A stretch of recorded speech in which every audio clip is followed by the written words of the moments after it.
Welcome back to Real Talk, and this is Relax Radio with me, Nick, keeping you guys company, keeping you guys up to date with what is happening right now in the UK. And one of the things that we're going to start talking about is that there's no new start motorways without additional safety measures. Yeah, that's right. We're going to be talking about that as we go along in the show. But before we do that, though, we're going to give you a little bit of a sneak peek of what is in store for you right here at Relax Radio. So check this out.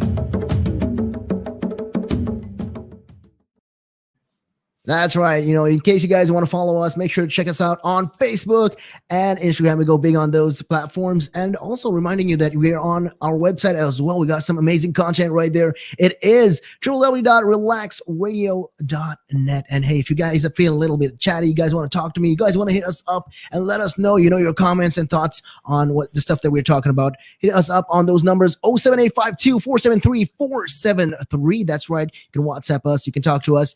We can keep you guys up to date with that. But with that being said, that we got to dive into the topic at hand. So yeah, there's no more smart motorways without shoulders. We'll be able to reopen without additional safety measures in place. And this is said by the government.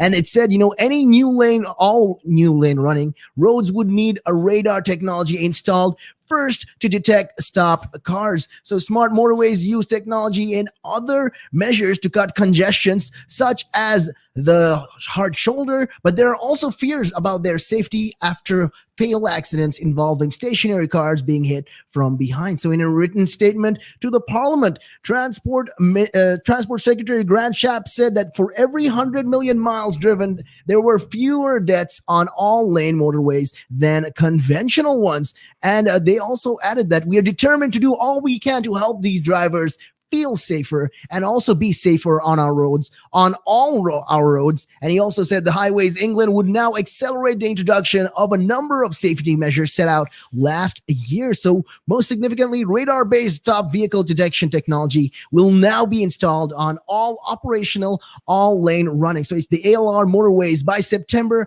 2022, 6 months earlier than planned. And he said Highways England has also made a commitment that no ALR motorways will open without radar technology to stop or to spot stop vehicles, enabling lanes to be closed where necessary and get drivers to move quickly. So other measures include, upgrading cameras. So motorists ignoring closed lane indicated by red X signs can be caught and prosecuted, and putting more signs up about distances to emergency refuge areas. So yeah, that's just the RAC's head of roads policy, Nicholas Lace, said the motoring organization was concerned that drivers will still need to wait up to 18 months before all cameras are enforcing the red X lane close signs. So yeah, he also said enforcement is vital in getting all drivers to obey these signs, as anyone who disregards them is as much at risk of being in collision with a stranded vehicle. So yeah, smart motorways which use technology to maintain the flow of traffic and give information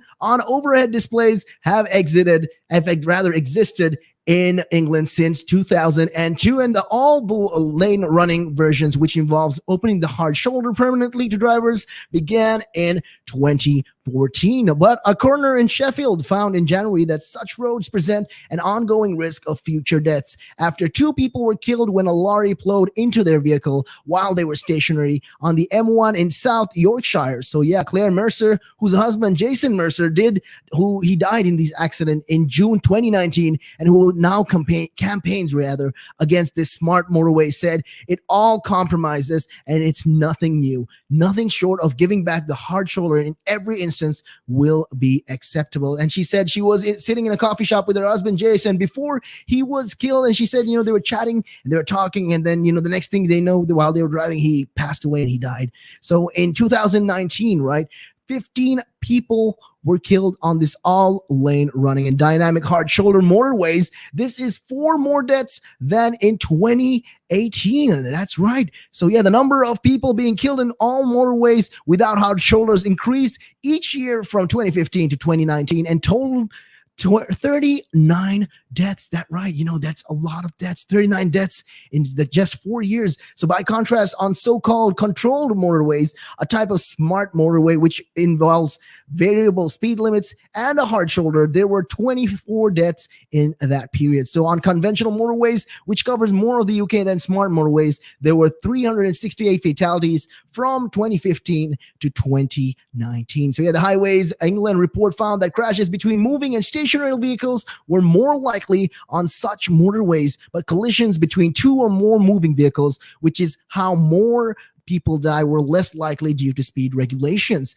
So yeah, the Commons Transport Select Committee has launched an inquiry into smart motorways, with Chairman and Tory MP Hugh Merriman warning them there are genuine worries about the roads. And the AA and the RAC have raised concerns that the vehicles that break down on sections of road with no hard shoulder face greater danger than before. So yeah, reacting to the Department for Transport's update, the AA President Edmund King said it is encouraging that progress has been made on our demands to make smart motorways safer, and the objective should be to create the safest roads we can. And yeah, the number one improvement advocated by the AA and their members is to increase the number of emergency refugees areas, so it's the ERAs, and retrofit them to older schemes to ensure they are placed at approximately 0.75 miles apart. So more ERAs, together with improving the accuracy of stopped vehicles detection, should be urgent priorities. So yeah, these are things that should happen. And they say, it's the nightmare scenario, breaking down on a motorway without a hard shoulder to take refuge on, and with cars and lorries, just driving past you, and it's just inches from your face. It's just crazy. And the government says these smart motorways are safer than conventional ones. And it points out that these hard shoulders themselves are far from safe. So people get killed waiting there too. So many motorists will find all of this hard to accept, especially when they see each other drivers, ignoring the speed limits or lane closures when incidents occur. But the government needs to convince them it's cheaper to have smart motorways than bigger roads. So that's why it says, it's all going out to improve safety on roads it claims are already very safe. It wants to reassure the people. The question is, will the critics be persuaded? That is the kind of question, that they are asking. I mean, hey, there's a lot of these questions popping up, and, it's just, hopefully they can, implement this whole smart motorway so you can avoid a lot of these collisions, a lot of these accidents, so a lot of these people can take refuge, because there are some motorways that where the car breaks down in the middle of the road, then you are in trouble. So yeah, this is just one of the things they want to reduce and they want to cut down on, and the government is trying to implement this smart motorways. Let's see how it goes, with time, as time goes by. But with that being said, it is about that time of the day for me to head on out of here, and I'll catch you guys again tomorrow on the same time, same place, same frequency on Real Talk. So make sure you guys tune in. And with that, my name is Nick, and I'm out of here. Peace and much love.